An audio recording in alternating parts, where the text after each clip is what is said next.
Domingo, meio-dia, almoço e ferrovia, seja muito bem-vindo. Meu nome é Átila Almada, eu sou pesquisador da Memória Ferroviária Paulista há quase 21 anos.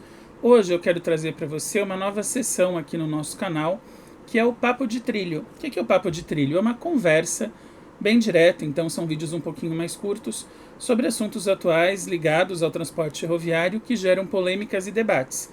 Isso mesmo, a minha ideia é poder debater com você e ler a sua opinião aqui nos comentários, concorde comigo ou discorde de mim. Falando em comentários, não se esqueça de inscrever-se no canal se ainda não é inscrito e ativar as notificações para não perder nenhum conteúdo. E o nosso primeiro assunto do Papo de Trilho é, afinal, por que a Ferrovia Paulista foi desmantelada, desmontada, abandonada? Quer saber? Então, venha comigo.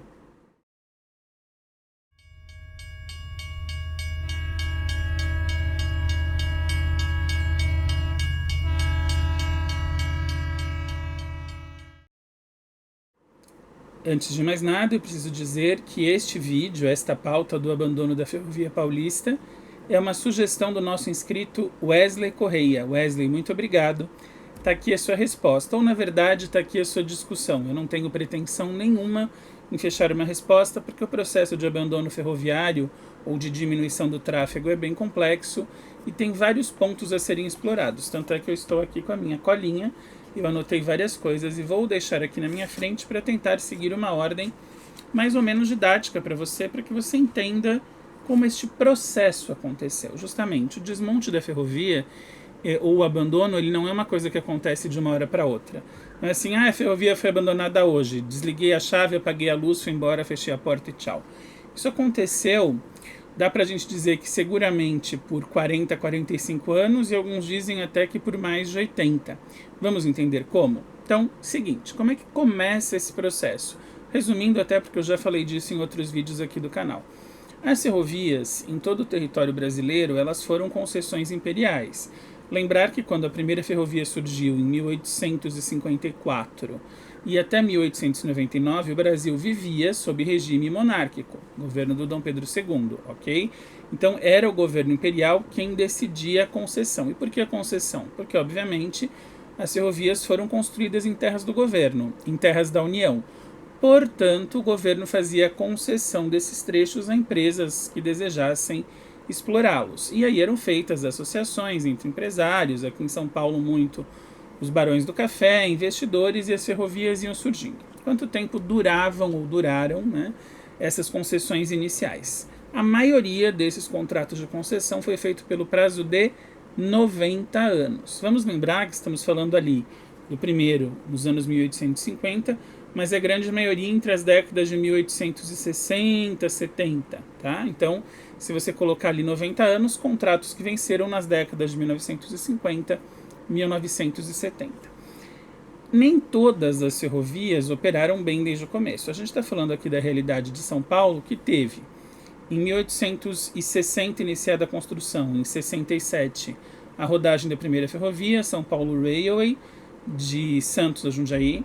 Depois, em 1868, a fundação da Companhia Paulista, que roda em 1872. Em 1870, se não me falha a memória, a fundação da Sorocabana, que roda em 1875. Então, começa aí o desenvolvimento ferroviário do estado de São Paulo, e você já vê que, pensando ali na SPR, década de 50 vence a concessão, Paulista, Sorocabana, década de 60 do século 20.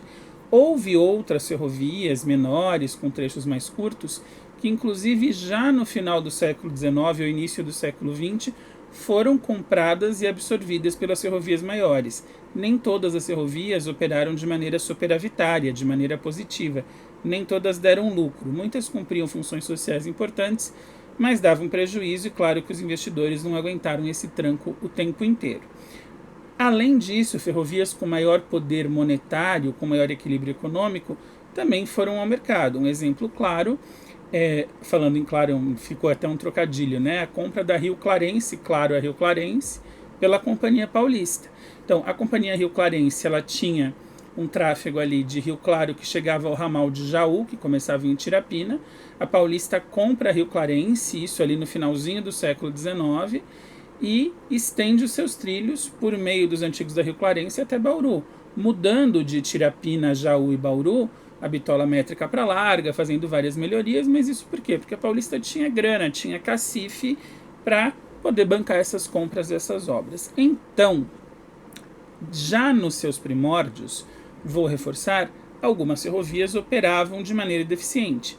E aí era necessário o governo intervir. Muitas vezes o governo retomava a concessão, passava para outros operadores ou ele mesmo ficava responsável por isso. Esse é o primeiro ponto. O segundo ponto é que a primeira vez em que a ferrovia é, digamos assim, desmerecida com todas as letras é no governo de Washington Luiz, no final dos anos 1920. O presidente Washington Luiz tem uma declaração muito famosa de que governar é construir estradas. E, obviamente, ele não está falando de estradas de ferro.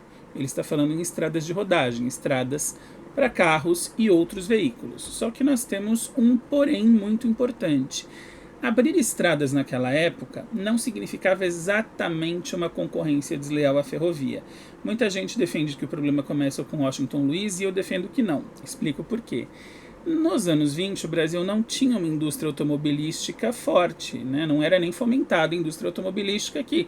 Os carros vinham de fora, eram importados e eram caríssimos. Então, ter um carro era um privilégio para pouquíssimas pessoas e a ferrovia era um transporte de massa. Você tinha desde a elite viajando na ferrovia, nos serviços de primeira classe ou nos serviços Pullman da Paulista, mas você tinha carros de segunda classe, carros econômicos, em que a maioria das pessoas se deslocavam. Então, essa declaração do governo de Washington Luiz, claro, ela muda um pouco o prisma, o panorama de transporte no Brasil, mas ela não entra com os dois pés no peito da ferrovia e começa a fazer um processo de sucateamento que avança cada vez mais rápido. Quando isso começa? Quem entra com os dois pés no peito da ferrovia e com 3 pedras e 5 paus na mão? Juscelino Kubitschek. Eu sei que falar mal do Juscelino fere suscetibilidades, porque tem gente que adora o cara, acha que ele foi o melhor presidente do Brasil. Eu não vou entrar no mérito político de ele ter sido bom ou não. Fato é que a premissa do governo de Juscelino afundou as ferrovias. Porque dentro do projeto dos 50 anos em 5, o Juscelino quis colocar o Brasil numa tecnologia que seria equivalente à de ponta na época e tirar o atraso que o país tinha de décadas e décadas e décadas e décadas. Então o que o Juscelino faz, entre outras coisas, além de, por exemplo, construir Brasília no meio do nada? Ele incentiva toda a indústria automobilística a vir para o Brasil. Então, ele literalmente doa terrenos, ou se não doa, oferece a preços muito módicos, isenta de impostos, chama montadoras, atrai investidores, e quando você traz a montadora, você traz a indústria de pneu, você traz a indústria do petróleo, você traz todas as empresas que estão dentro da cadeia produtiva do produto carro, ou do produto ônibus, ou do produto caminhão. Então, o Juscelino não é que ele literalmente vai lá e ferra com as ferrovias, mas indiretamente sim. Por que ele faz mais um trocadilho? Ferra com a ferrovia. Eu tô bom de trocadilho hoje. Por que o Juscelino prejudica as ferrovias? Porque quando ele dá todos esses incentivos à indústria automobilística, ele não os dá às ferrovias. Então, a concorrência começa a se tornar desleal porque era para os meus amigos tudo, ou seja, a indústria automobilística, e para os meus, aspas, inimigos ou para os outros, as ferrovias a lei, que continuavam pagando ao governo, que sempre pagavam.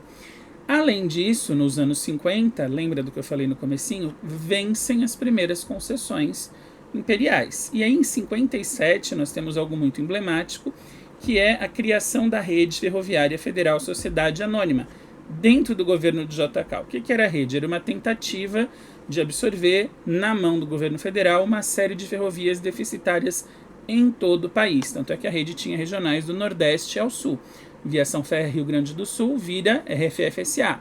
Rede de Viação Paraná-Santa Catarina, opa, RFF-SA. Estrada de Ferro Santos a Jundiaí, antiga São Paulo Railway, também. Estrada de Ferro Central do Brasil, também. Estrada de Ferro do Leste Brasileiro, lá da Bahia, também. Então, a rede ferroviária, ela agrupa todas essas empresas e, obviamente, como uma empresa grande estatal, você tem aí a abertura de um outro mar, que é o mar da corrupção, do desvio de recursos e da cabidologia de empregos, do qual eu sempre falo aqui. Se no começo a administração foi austera, depois ela passa a ser um pouquinho mais frouxa nesse sentido. E a rede, ela tinha um papel de economizar dinheiro. Então é assim, tem um ramalzinho ali que não está dando lucro. Pô, mas tem uma cidade que depende daquele ramal para ter transporte. Dane-se, não dá lucro, corta. Então a rede começou a tesourar uma série de ramais, ligações, estações, horários, pensando assim, não dá dinheiro, não serve. Não era exatamente a função social que estava em voga. Alguns se mantiveram, mas muitos já foram embora a partir dali. Nos anos 50, né, final dos anos 50, vencem as concessões das ferrovias paulistas, Companhia Paulista, né, Sorocabana, e aí Mogiana, e aí essas companhias estavam em situações bem diferentes. A Paulista e a Sorocabana eram muito saudáveis economicamente ali na virada dos anos 50 para os 60. A Mogiana já não, tanto é que a Sorocabana compra a Mogiana. E a Paulista, por conta de um movimento sindical, de uma greve, acaba perdendo a sua administração privada e passa a ser controlada pelo Estado, embora com administração ainda autônoma, o que garantiu a manutenção da qualidade das operações positivas da Paulista. Mas vamos lá, de 5 ferrovias, Paulista, Sorocabana, Mogiana, Araraquarense, São Paulo, Minas, 2 operavam no azul. Lembrando que nos anos 60 Araraquara já tinha sido comprada pela Paulista. Então, a Sorocabana faz o movimento de comprar Mogiana e a Araraquara faz o movimento de comprar... A Paulista, perdão, faz o movimento de comprar Araraquara, o que significa, por óbvio, que Mogiana e Araraquara já não estavam tão bem assim. São Paulo, Minas também estava tropeçando, e aí em 71 o governo de São Paulo junta tudo e em 1971 surge a FEPASA, Ferrovia Paulista S.A., outra estatal. E aí você tinha a Rede Ferroviária Federal, FEPASA, operando os trens de cargas e passageiros. Eu sei que eu vou ferir algumas suscetibilidades aqui, mas eu vou ser bem objetivo. A estatização foi extremamente danosa para a qualidade do serviço ferroviário. Ponto na outra linha, não tenho que discutir. Rede FEPASA, cortaram ramais, cortaram estações, fecharam estações, cortaram horários de trens, diminuíram números de carros por viagem, modificaram os serviços de carga.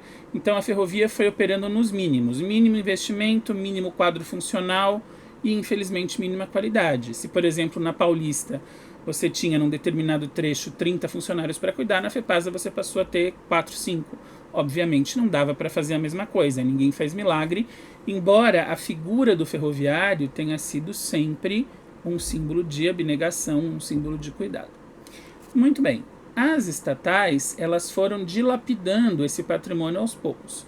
Por que aos poucos? FEPASA, já fiz um vídeo algumas semanas atrás, vou deixar aqui na descrição. Sem investimentos em novas locomotivas, novos vagões, novos carros de passageiros, mesma coisa a rede. Elas iam operando com material remanescente das antigas e fazendo investimentos mínimos. Só que uma hora abre o bico. Sem dinheiro, sem investimento, com cabide de emprego, a ferrovia foi se deteriorando até que chegou uma hora que o governo falou, bom, não tem mais o que fazer, né? O bolo já estava assado, veio assando desde o JK, e aí no final dos anos 90 o governo FHC tinha 2 opções, ou começar tudo do zero, ou colocar o bolo na bandeja, fazer a cobertura, botar a cerejinha e entregar. Eles fizeram isso, botaram na bandeja, fizeram a cobertura e entregaram. A questão aqui não é ser a favor ou contra a privatização da ferrovia. Objetivamente é pensar que a ferrovia estava numa situação péssima no final dos anos 90. Então as opções eram fazer um investimento imenso e recomeçar praticamente do zero para ter a qualidade de antes ou entregar. O governo não quis investir e entregou. Objetivamente foi isso que aconteceu. O detalhe é que a privatização das ferrovias ela se deu de modos muito diferentes. A ferrovia que opera sob o nome da Companhia Vale do Rio Doce, hoje Vale, que é a Estrada de Ferro Vitória Minas e também a Estrada de Ferro Carajás, tiveram regras de privatização muito mais rígidas. Então a qualidade dos serviços foi mantida, até melhorada, os trens de passageiros se mantiveram, hoje são modernos e tal. Aqui em São Paulo, a ferrovia foi praticamente dada, né?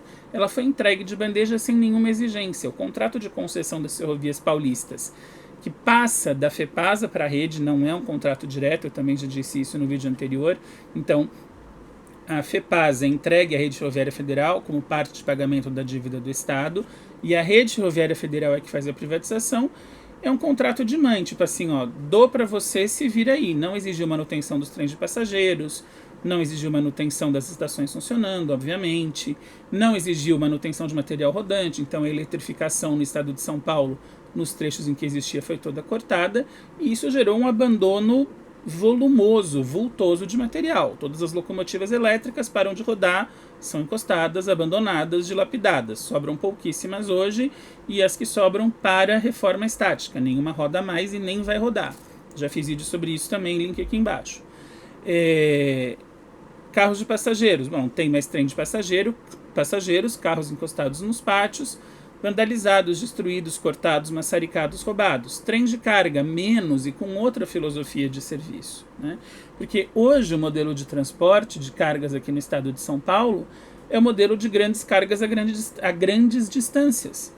Então, você não tem mais, por exemplo, aquele trem cargueiro curtinho de 6 vagões, 10 vagões que operava na FEPASA e que fazia trajetos pequenos, ia de uma cidadezinha a outra, trens que serviam empresas, paravam em entrepostos, armazéns, um trem que ia sendo desmembrado. Então, digamos, saía um trem de Jundiaí com destino a Bauru, com 30 vagões de carga. Ficavam 5 em Campinas, mais um tanto em Americana, ali meio o trem ia parando, e aí essas cargas iam sendo desmembradas de cidade a cidade de acordo com as necessidades. As operadoras hoje, Rumo Logística e MRS, não querem mais isso. Elas não querem esse trenzinho de carga paradora, elas querem meter 200, 250 vagões, fazer locotrol. Locotrol nada mais é do que a tração distribuída, então 2 locomotivas na cabeceira, uma no meio do trem, uma ou 2 no fim, e mandar ver trens que ligam ponto a ponto. Então o trem que sai carregado com soja lá do Mato Grosso do Sul, passa pela ponte ferroviária de Aparecida do Taboado, entra no estado de São Paulo pela linha da Araraquarense, depois entra em Araraquara na linha da Paulista, vai até Campinas, triangula para Mairim Santos e vai para o Porto. Esse trem não vai parar. Não é um trem que vai fazer pequenas encomendas, é um trem grande. Ele chega no porto, carrega container e vai embora. Então você não tem mais esses serviços, eu vou usar um termo que não é muito preciso, mas digamos individualizados, próximos, prioritários, de encomendas expressas e pequenas, e muito menos os de passageiros.